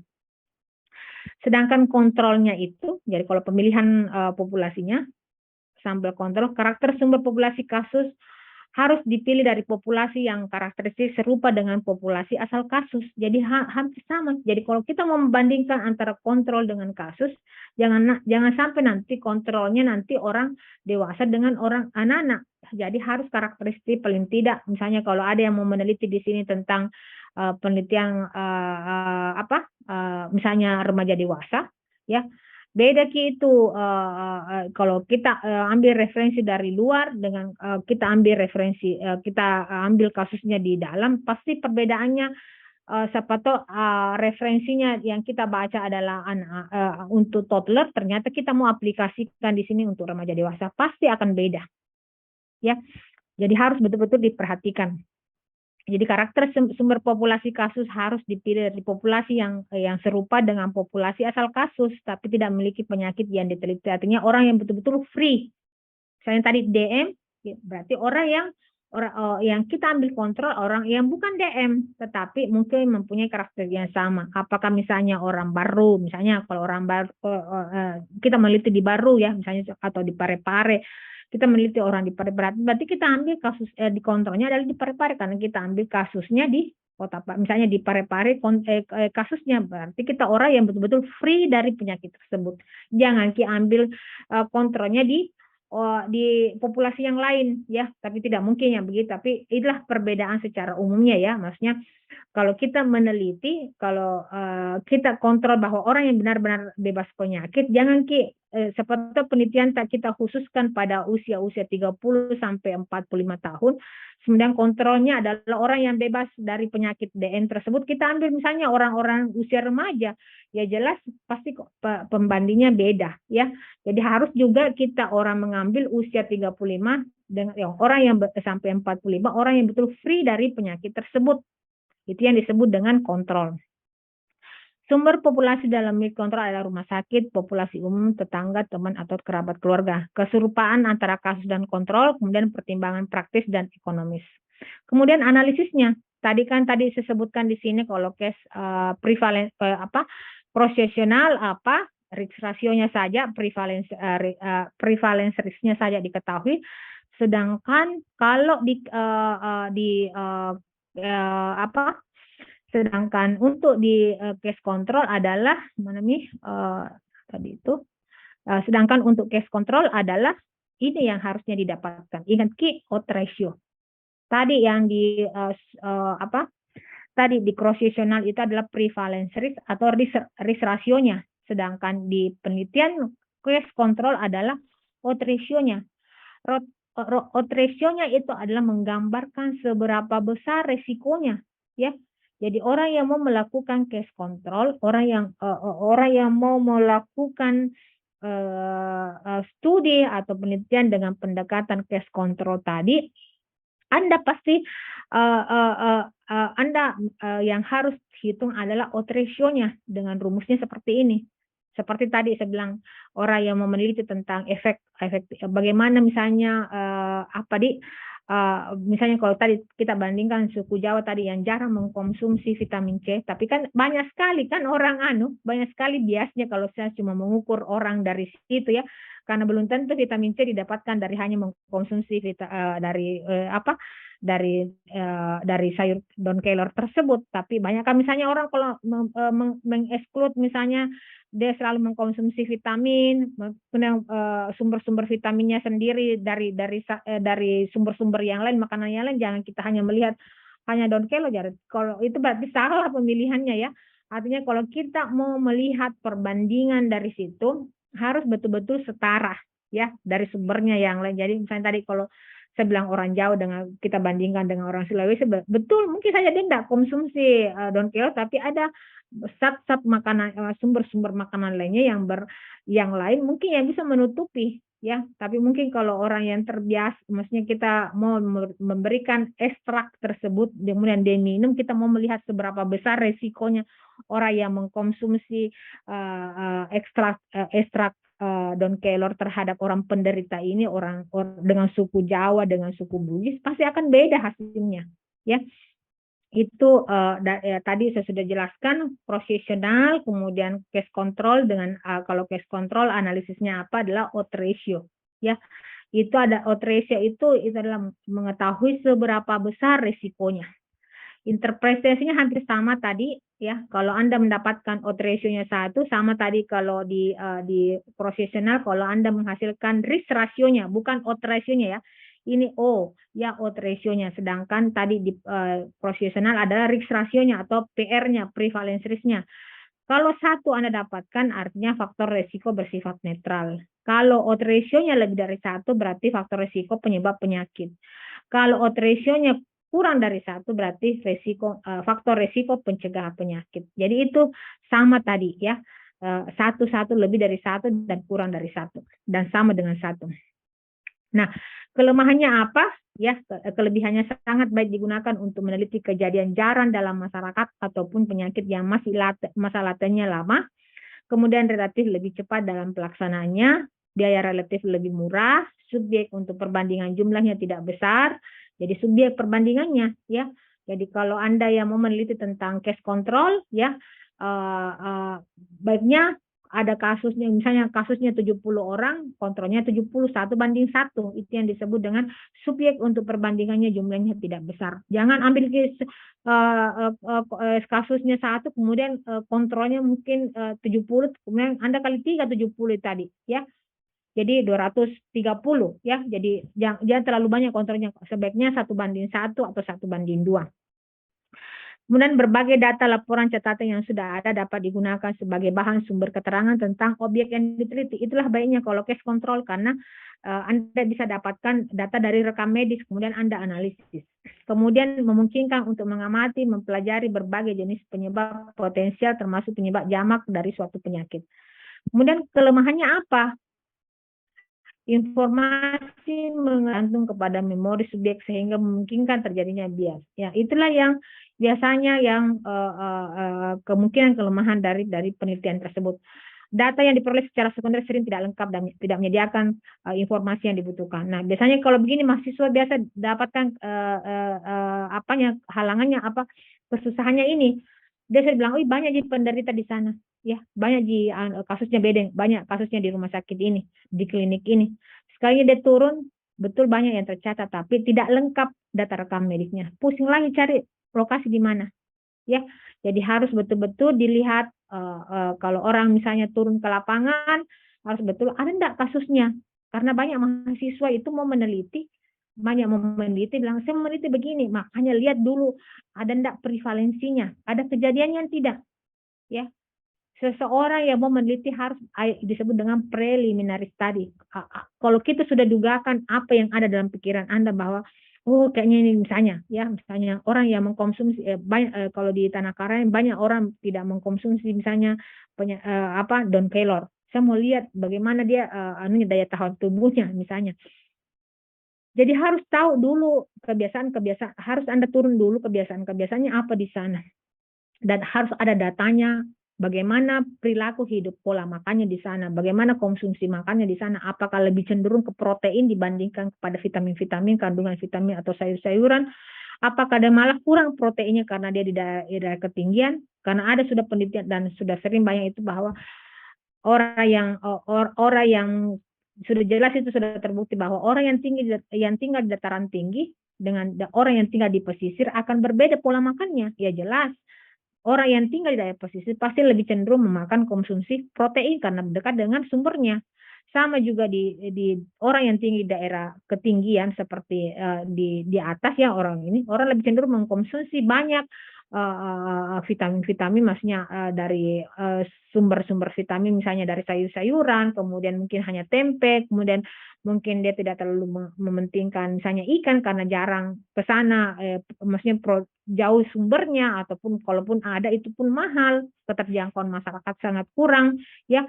Jadi ada saja apakah hanya mengkonsumsi protein dari nabati ya, misalnya tidak terlalu memfokuskan kepada sumber hewaninya ya, bisa saja. Jadi harus kalau orang mau penelitian harus betul-betul dulu lihat ada enggak kasusnya. Jangan sampai selalu bilang, banyak sekali ke mahasiswa pada saat mau menyusun penelitian, karena saya yakin kalian nanti akan mengalami ya, apalagi yang setengah-setengah ya. Saya sudah tebak itu Anda tidak mempunyai passion, mempunyai kekurangan ya. Jadi kalau saya sebaiknya kalau Anda mempunyai kekurangan, kelemahan, tidak mampu menganalisa, sebaiknya dari sekarang sudah memprepare apa yang Anda mau teliti. Maksudnya bukan berarti orang yang sudah sanggup itu tidak belajar, tapi sudah ada dalam pemikirannya, maksudnya mempersiapkan lebih diri bahwa saya mau meneliti ini bagaimana kendala-kendalanya ke depannya nanti ya. Jangan tiba masa tiba akal atau injury time baru ini. Jadi hasilnya pun tidak memuaskan dan itu akan berdampak kepada hasil nilai Anda yang tentunya ya. Kemudian saya lanjutkan lagi, data yang diperoleh secara sekunder sering tidak lengkap. Itulah biasanya kalau orang kekurangan dari memakai pendekatan case control. Tidak melihat dulu ke lokasinya, ada enggak kasusnya. Jangan sampai kita bilang, oh saya mau lihat ini. Kita harus ada dasarnya. Ya, dasarnya itu bisa dilihat dari hasil artikel. Misalnya kalau masyarakat Sulawesi Selatan rata-rata pengkonsumsi proteinnya tinggi. Ya, ada enggak datanya? Apakah karena kita tinggal di daerah pesisir dekat dari sumbernya? Tidak mutlak. Harus ada dasarnya dari artikel atau penelitian yang terdahulu. Ya. Kemudian kriteria yang dipakai untuk diagnosa berbeda antara petugas kesehatan sehingga terjadi perbedaan dalam diagnosis kasus maupun kontrol. Nah, biasanya ini, tapi kalau saya yakin, kalau apalagi Anda mengambil data di rumah sakit rujukan, apalagi orang yang sudah melakukan kontrol, yang sudah pemeriksaan, sudah ada di situ riwayat anunya, kemudian kontrol berapa kali dan sudah ada diagnosisnya, saya yakin itu akan menghilangkan bias dibandingkan misalnya orang kriteria kadang-kadang sih kriteria yang ada di orang kadang-kadang dokter yang satu dengan dokter yang lain kan pasti berbeda ya. Kemudian kasus yang diperoleh adalah kasus yang selamat, dengan demikian kasus yang diperoleh mungkin tidak representatif. Kemudian kasus yang diperoleh di rumah sakit mungkin tidak representatif dari populasi yang sakit. Jadi ingat Ki, bahwa kalau kita mau meneliti tentang, jangan sampai kita pengantarnya dari proposal Anda bahwa rata-rata misalnya orang Sopeng penderita hipertensi. Ya, ada enggak dasarnya? Ya, penderita hipertensi. Yang jelas angka kejadian hipertensi paling tertinggi adalah di Kabupaten Sopeng karena yang saya ingat itu topografinya sangat topografi daerah tinggi ya. Jarang, maksudnya bukan jarang ya, maksudnya terprogram terjadwal mungkin tidak sama dengan kita setiap saat orang yang tinggal di pesisir bahwa setiap sekali mau mengkonsumsi protein ada. Kalau di sana kayaknya kalau tidak salah terjadwal ya. Saya kurang tahu sampai sekarang. Yang dulu itu terjadwal, maksudnya hanya dalam 2 kali sampai 3 kali seminggu hanya bisa mendapatkan sumber protein hewani ya.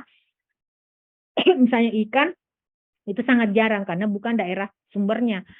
Nah, harus betul-betul dikonfirmasi ya, apa betul ada artikel tersebut dan apa kira-kira kemungkinannya yang dari penelitian tersebut sebelumnya. Kemudian kita lanjut.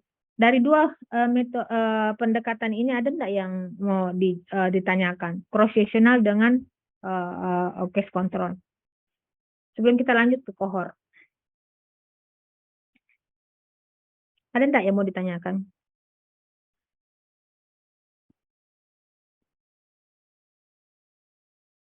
Sudah mengerti tadi yang saya jelaskan cross-sectional dengan cohort, case control? Baik, saya lanjutkan lagi kepada cohort kalau tidak ada pertanyaan ya. Cohort adalah penelitian observasi, jadi ada 3 ya, observasi itu ada 3, cross-sectional, case control, dan cohort. Sekarang cohort, penelitian, jadi jangan sampai nanti mahasiswa bilang cohort itu penelitian yang banyak, memerlukan sampel yang banyak dan memerlukan waktu yang panjang, tidak. Cohort bisa dengan 1 bulan, bisa 2 minggu, bisa 2 minggu, 1 bulan, ya. Bisa 1 minggu, bisa 2 minggu ya, biasanya sih 2 minggu, apalagi kalau eksperimen, ada juga penelitian cohort itu eksperimen. Kalau kita mau lihat, misalnya Anda mau uji cobakan pada hewan coba tentang misalnya penyembuhan luka, yang mana lebih cepat, misalnya kalau memakai ekstrak begini, Anda misalnya mau mencegah pendarahan ya, mencegah pendarahan, Anda mau membuktikan bahwa pencegahan pendarahan Anda yang pakai itu misalnya apakah itu berupa benang, misalnya kayak staples, bukan staples ya, apa sih benang kayak apa namanya ini, perban ya, yang mengandung misalnya kandungan apa itu, yang ekstrak apa lebih cepat penyembuhannya dibandingkan yang tidak memakai ekstrak ya. Bisa saja Anda melihat melihat kesembuhannya.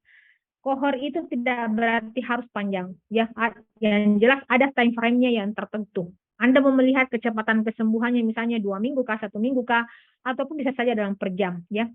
Jadi itu disebut dengan cohort. Penelitian observasi yang didasarkan pada pengamatan sekelompok penduduk tertentu dalam jangka waktu tertentu atau longitudinal prospektif. Itulah istilah lain daripada cohort study, adalah penelitian yang lama, prospektif, di prospek ya. Artinya mau melihat ke depan, bagaimana kejadiannya ini ke depan. Dalam hal ini, kelompok penduduk yang diamati merupakan kelompok penduduk dengan 2 kategori tertentu, yakni yang terpapar dan tidak terpapar terhadap faktor yang dicurigai sebagai faktor penyebab. Jadi tidak mutlak, tetapi pada umumnya pada penelitian-penelitian kasus komunitas itu adalah penelitian yang membutuhkan sampel yang banyak, ya. Di kohort pun di eksperimen ada, ya. Di kohort observasional pun jelas banyak sekali, ya.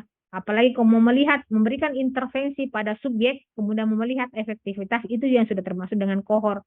Asal ada waktu frame tertentu yang Anda tentukan. Bisa 2 minggu, bisa 1, tergantung dari kerjanya, dari alat yang Anda mau jadikan sebagai objek penelitian Anda. Kemudian hal yang perlu diperhatikan dalam memilih sampel, ya, relatif harus stabil, mudah diamati dan terjangkau, kemudian memiliki derajat keterpaparan penyakit yang diamati, tidak sedang menderita penyakit yang diamati. Itu salah satu kriteria populasi yang dijadikan sampel pada kohort. Kemudian hal yang perlu diperhatikan dalam memilih sampel, penduduk dari kelompok kohort yang sama, populasi umum dan populasi kohort, populasi lain yang memiliki keadaan hampir sama kecuali faktor pemajan, ya. Kemudian kalau kohort, tadi saya sudah jelaskan tadi, kalau di prevalence, di mana di cross-sectional dengan di case control tadi, kalau cross-sectional yang dicari adalah prevalence rate-nya dengan relative risk-nya. Sedangkan pada kohort adalah odds ratio-nya. Nah, sekarang kepada kohort itu yang dicari adalah incident risk-nya. Itu yang disebut dengan penelitian epidemiologi, karena penelitian epidemiologi adalah mau mencari seberapa jauh risiko penyakit itu muncul, ya.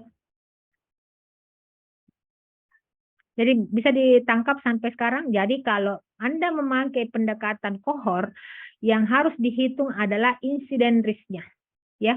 Tadi kalau case control itu adalah odds ratio-nya, sedangkan cross-sectional itu adalah prevalence risk dan relative risk-nya. Nah, ini adalah yang harus Anda ini, kemudian tidak usah ragu, yang penting Anda sudah menuangkan, bilang bagaimana cara menghitungnya saya lupa. Nanti kan ada alat, ada tools yang Anda pakai. Kemudian cara menghitungnya seperti ini, yang jelas Anda harus tahu bagaimana cara kerjanya, ya. Kemudian interpretasinya juga sama, tetapi yang kalau dia insiden risk-nya lebih dari 1, kemudian kalau kurang dari 1 berapa, sama dengan 1 berapa, ya, sama semua kesimpulannya. Nah, inilah mekanisme dari kalau orang meneliti tentang kohort, ya, people without disease. Jadi kita mau lihat perkembangan dari suatu penyakit itu dari orang yang betul-betul free, ya, orang yang betul-betul free dari suatu penyakit. Terus kita mau jadi ada pajanan orang yang terekspos dan tidak terekspos. Nanti hasilnya begini, ada disease pada waktu 2 minggu ke depan, ada orang yang terkena disease dan ada orang yang tidak terkena disease. Kemudian kalau orang yang terekspos bisa saja terjadi ada yang terkena disease, kemudian ada yang terkena disease. Artinya semua ini free dari suatu penyakit yang kita sangkakan, ya. Itu kalau kohort. Nah, kelebihannya apa? Merupakan desain yang terbaik dalam menentukan insiden dan perjalanan penyakit atau efek yang diteliti. Artinya kenapa, apa kelebihannya kalau kita memakai ini? Kita bisa tahu perjalanan alamiah dari suatu penyakit. Apalagi kalau kita mau pakai eksperimen, kita lihat misalnya, oh hari pertama kalau penyembuhan luka, ya, misalnya kalau kita mau ekstrak apa, kita mau uji cobakan itu pada penyembuhan luka. Oh kalau hari pertama atau jam sekian kelihatannya sudah ada tanda-tanda pendarahannya sudah sedikit berkurang sekian berapa. Kemudian kalau hari ketiga sudah kelihatan sudah ada perenggangan sudah ada kelihatan kesembuhan. Kemudian hari ke 1 minggu tidak ada lagi rasa nyeri yang muncul. Jadi itu bisa kita lihat riwayat dari kejadian atau kesembuhan dari penyakit tersebut. Kalau kita mau uji cobakan dengan kohort, asal Anda mau melihat time frame-nya sampai di mana. Apakah misalnya mau melihat time frame misalnya kalau tingkat kesembuhannya cepat kalau saya memakai ekstrak begini untuk kesembuhan luka.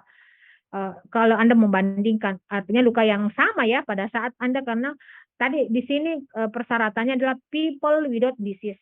ya. People without, misalnya tidak disease tapi dia terpapar nantinya, expose dan tidak terekspos. Nah, kelebihannya kohor itu apa? Merupakan desain yang terbaik dalam menentukan insiden dan perjalanan penyakit atau efek yang diteliti, dapat dipakai untuk mengetahui ada tidaknya asosiasi antara faktor resiko dan penyakit, dapat memberikan keterangan yang lebih lengkap tentang faktor resiko yang dialami oleh individu dan riwayat alamiah penanganan penyakit, kemudian dapat sangat mereduksi bias informasi. Bias informasi tidak akan terjadi masalah recall atau memori. Kelemahannya ini memerlukan ukuran sampel yang besar, terutama untuk jenis penyakit yang sedikit dijumpai di masyarakat. Tidak mutlak ya, kalau dalam eksperimen itu tidak harus kalau di eksperimen itu kalau mau kohor observasional itu bisa memakai minimal 30 lah, minimal ya. Artinya bisa dianalisis. Memerlukan waktu follow up yang cukup lama, tidak mutlak ya. Cukup lama, yang penting ada time frame-nya. Mau 2 minggu, mau 24 jam bisa. Biaya yang dibutuhkan cukup besar, follow up kadang-kadang sulit dilakukan, dan loss follow up dapat dipengaruhi hasil penelitian, rumit, kurang efisien, terancam terjadi dropout atau terjadinya perubahan intensitas paparan atau faktor resiko yang dapat menganalisa, dapat menimbulkan masalah etika. Itu bagusnya kalau kohor. Kalau kohor kita bisa lihat, oh misalnya kalau kita misalnya dokter ya mau melihat misalnya ada obat baru yang diperkenalkan oleh misalnya Johnson Johnson, kemudian ada sponsor-sponsor lain, dia mau uji cobakan misalnya alatnya. Dia mau melihat apakah misalnya penderita PJK misalnya, dia mau melihat apakah betul-betul dia ada kenormalan pernafasannya, misalnya ada kelihatan nampak perbaikannya jantungnya, dilihat ritme jantungnya ya. Dari situ apakah bisa kelihatan dalam jangka 24 jam atau ke 6 jam, atau bisa saja kita melihat masih makin melemah sampel yang kita teliti ya. Jadi kalau saya sih kohor kalau ada waktunya ya. Maksudnya kalau ada mahasiswa yang mau meneliti tentang cross sectional, mau coba-coba ya enggak apa-apa, tapi biasanya sih sangat ringan sekali melakukan. Tetapi yang paling bagus itu adalah case control dan kohor kalau tipe pendekatan Anda adalah observasional ya.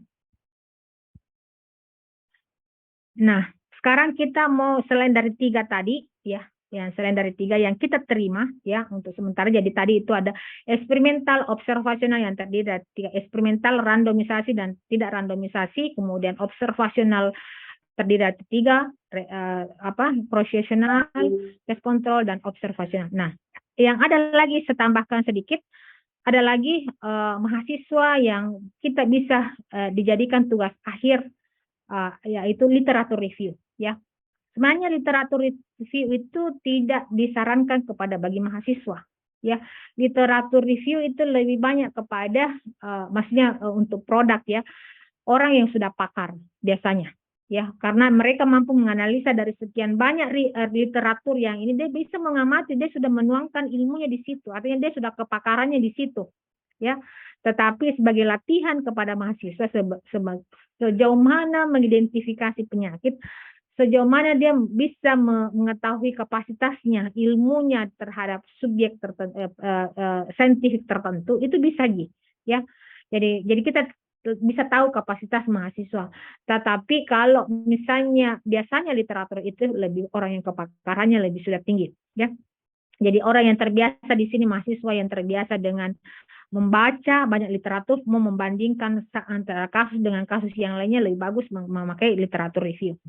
Ya, introduction to literature review, a synthetic review dan summary what is known and unknown regarding the topic of scholarly body of work. Jadi synthetic review adalah summary apa yang sudah diketahui dan apa yang tidak diketahui mengenai topik sesuatu yang Anda kerjakan, scholarly body of work, termasuk dari di mana Anda sekarang bekerja, maksudnya di mana Anda geluti within the existing knowledge ya, itu dengan ilmu yang Anda ketahui sekarang, yang ada dengan existing knowledge. Jadi kalau orang yang cenderung menyukai literatur review, orang yang betul-betul kepakarannya di bidangnya, jadi dia mau membandingkan seberapa jauh, karena dia membutuhkan banyak, membutuhkan review hasil-hasil penelitian, mereview dari hasil-hasil penelitian bukan berarti hasil penelitian, tetapi mengidentifikasi risiko penyakit pun juga, mengenalkan uji cobakan juga, pengobatan juga boleh, ya.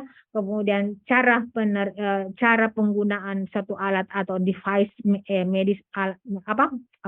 medical device juga boleh, semuanya boleh. Yang penting Anda sudah cukup ilmunya di situ. Nah, review bertujuan adalah mengevaluasi literatur, ya, mengorganize dan mengatur dan mengklasifikasikan literatur, kemudian identify pola literatur, kemudian identify research gap. Jadi ini sangat bagusnya juga kepada mahasiswa kalau mau mencari tema penelitian, membacalah, ada kelas selalu literatur review. Bisa Anda berkelompok.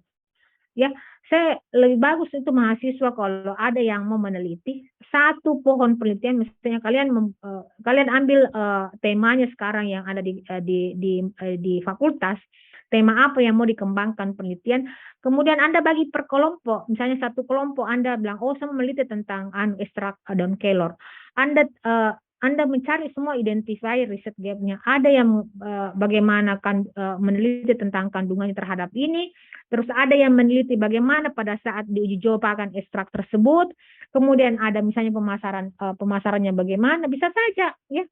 Jadi bisa satu sampel bisa dijadikan 3 hasil.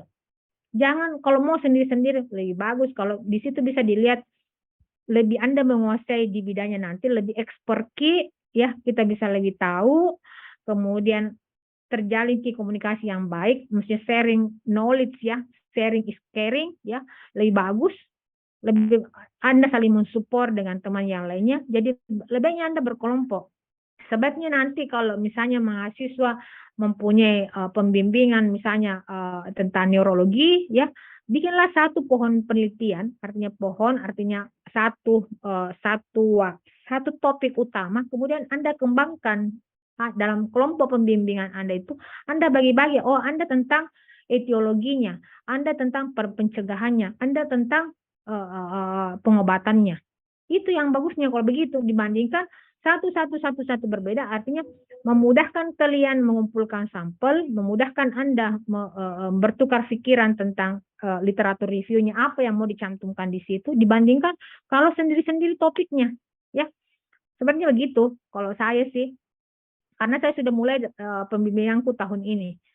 Jadi satu topik utama saya payung. Jadi ada payungnya setiap. Jadi nanti kan mahasiswa ini semester depan kalian anak-anak sekalian akan dikelompokkan berdasarkan kalian masukkan kepada saya judul penelitiannya, topik penelitiannya yang akan ini, dan saya akan mengelompokkan kepada pembimbing yang sesuai dengan disiplin ilmunya. Nah, sebaiknya kalau Anda sudah terbentuk kelompoknya, Anda buat payung sendiri. Oh, sebaiknya saya memakai ini. Jadi Anda buat bagi-bagi. Saya hanya mampu di misalnya kuratifnya. Ada yang pencegahannya, ada tentang intervensinya. Bagusnya begitu. Kemudian introduction to the literature review ini, ya. Apa bedanya tadi itu? Jadi kalau ada mahasiswa di sini ada yang bingung, apa bedanya literatur review, systematic review, meta analisis. Tadi saya jelaskan pada awal bahwa selain daripada eksperimen, yang paling tinggi tentang pendekatan metode penelitian adalah systematic review. Ini tidak semua literatur itu systematic review, meta analisis hanya mereview artikel, tetapi sangat jauh kesulitannya dibandingkan penelitian yang lakukan, ya. Sampelnya pun ada. Jadi yang paling tinggi itu adalah systematic review dan meta analisis. Di atasnya eksperimen itu adalah systematic review dan meta analisis, ya. Kalau ini sih orang pemula, ya. Why is review important? Increase, meningkatkan scientific literatur, meningkatkan literatur saintifik keilmuan, informasi yang lebih banyak, overload, place novel topic within holistic concept. Jadi ada novel yang dapat ada kebaruan. Novel itu adalah kebaruan dari sekian konsep yang secara keseluruhan, yang sekian banyak, ya. Artinya bisa menentukan kebaruan topik di antara sekian banyak konsep yang secara luas konsepnya, holistic concept. Kemudian address need for rekonseptualisasi. Jadi address menunjukkan kebutuhan bisa mengkonsep ulang apa yang diperlukan, ya. Kemudian summarize development in a field, jadi bisa meringkas atau membuat summary perkembangan sesuai dengan keilmuannya. Nah, sekarang ini adalah anatomy of literature review, jadi anatominya, strukturnya, apa yang harus ditulis. Sekarang jam berapa? Sedikit lagi ya. 10 menit lagi, ada abstrak, ada instruction, ada body, ada conclusion, ada reference, ya. Kenapa semakin berkurang, Andika? Selalu begini sudah 2 kali saya masuk pada jam segini sudah lari semua nih. Tadi ada 100 lebih, tiba-tiba 75. Jadi laporan ini jadi ada anunya. Nanti saya masukkan untuk prodinya. Maksudnya apa penghalangannya ini, blok apa sesudah ini, tropis atau bioetik atau apa? Kenapa? Nah, mereka tahu semua pada rata-rata itu pada 9.30 atau 9.20 baru masuk dosennya. Kenapa ini, Andika, sudah 2 minggu begini? Saya bagi. Ya, maksudnya dicari tahu sama temannya ya, kalau sempat. Ya, anatomy of literature review report seperti ini yang harus Anda buat. Kemudian anatomy literature review manuskrip seperti ini. Jadi ada template-nya juga yang harus ini. Jadi silahkan ya mahasiswa yang mau lebih menggeluti kepada literature review mengacu kepada Apostles and Heart, misalnya ya, contohnya ini dari tema yang ini Anda dapatkan, Anda bisa melihat dari template apa yang harus dicantumkan pada penulisan literatur review. Kemudian writing the literature review, bagaimana memulainya adalah memilih topik. Setelah itu collect relevant good quality article, kemudian group artikel thematically, grupkan, kelompokkan, kemudian establish pattern, bentuk polanya, persetujuannya, dan yang mana yang maksudnya kelompokkan, yang mana Anda setuju, yang mana Anda tidak setuju, yang bertentangan dan tidak bertentangan, yang Anda mau teliti, yang Anda mau tulis kembali. Kemudian tulis, rewrite, and polish, ya. Kemudian ini adalah writing the literature review. Ini cara choose topiknya pada saat Anda mau mencari literature review, develop search term, skim read, kemudian identify dan discuss. Ini adalah writing the literature review, bisa Anda cari dari Sotero maupun dari Mendeley, ya, reference manager. Tapi saya yakin nanti ada anunya Dr. Amit di sini, topiknya tentang bagaimana how to literature searching by Mendeley, ya.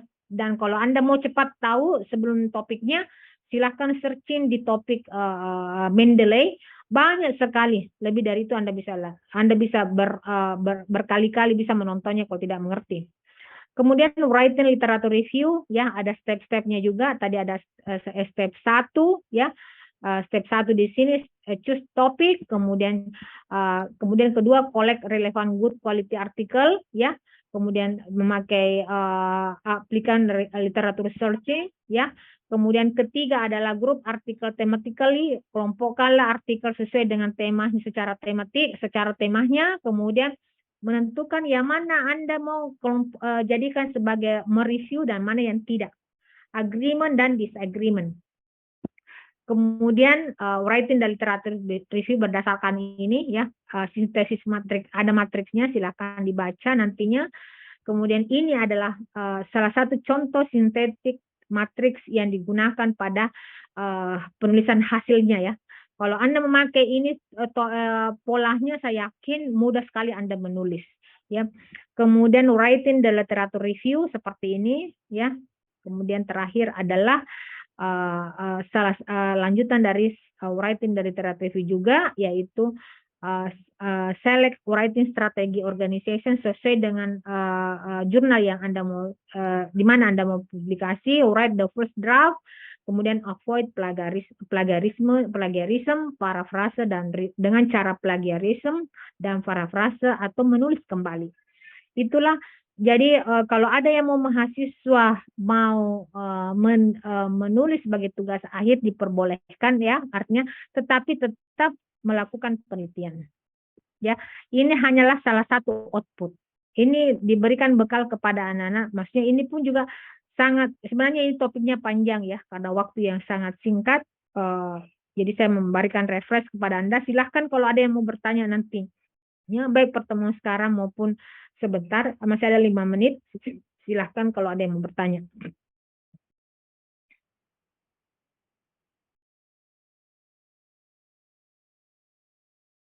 Ada yang mau bertanya?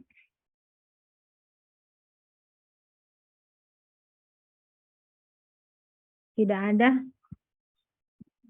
Kemudian tugasnya adalah tugas pertama adalah tuliskan tentatif ya, kirim ke apa, minta tolong Andika, minta sama bagian staff ininya masing-masing di Google Form, nanti yang saya ini saya kirim nanti Google Form yang mana saya harus sebenarnya ada di e-learning, tapi kadang-kadang e-learningnya ini error, jadi saya memakai Google Form. Nantinya semua mahasiswa sudah harus menentukan mulai pertemuan pertama ini, tulis dulu tema yang Anda mau teliti. Rencananya itu masih bisa berubah, tapi yang sekarang Anda, kemudian saya mau nanti cari bagaimana Anda mencari literatur reviewnya. Tentukan tema yang Anda mau teliti ke depan, semester depan nantinya. Supaya sekuensi nanti dengan topik yang saya jelaskan, sehingga pada semester depan nanti sudah tidak bingung lagi. Kalau mau Anda tetap, tidak Anda mau berubah, lebih bagus lagi. Tetapi kalau masih ada yang labil, masih sementara sebaiknya yang tidak berubah lagi. Supaya nanti Anda sekuensi bisa selesai draft, paling tidak selesai outputnya nanti bisa draft proposal Anda sebelum semester ini berakhir. Ya, perkuliahan metode penelitian 1 ini berakhir. Ya, silahkan tuliskan dulu topik yang Anda mau teliti nantinya. Ya, itu tugas pertamanya minggu ini. Sekian dan terima kasih. Kalau tidak ada pertanyaan ya, karena waktu juga semakin sedikit. Silakan kalau ada yang bertanya, saya silakan lewat Japri. Kalau saya ada waktu kebetulan saya respon, tapi agak lambat ya. Saya kira sampai ini hari dulu. Cukup sekian. Terima kasih. Wabillahi taufiq wal hidayah. Assalamualaikum warahmatullahi wabarakatuh. Disampaikan juga bahwa kalau kalian mau melihat materi saya, perkuliahan saya ada di e-learning ya, metode penelitian 1. Walaupun ada saya ini saya tampilkan sekarang berbeda, itu hanya sedikit, hanya refresh sedikit. Terima kasih. Saya izin live ya. Assalamualaikum warahmatullahi wabarakatuh. Assalamualaikum warahmatullahi wabarakatuh. Kasih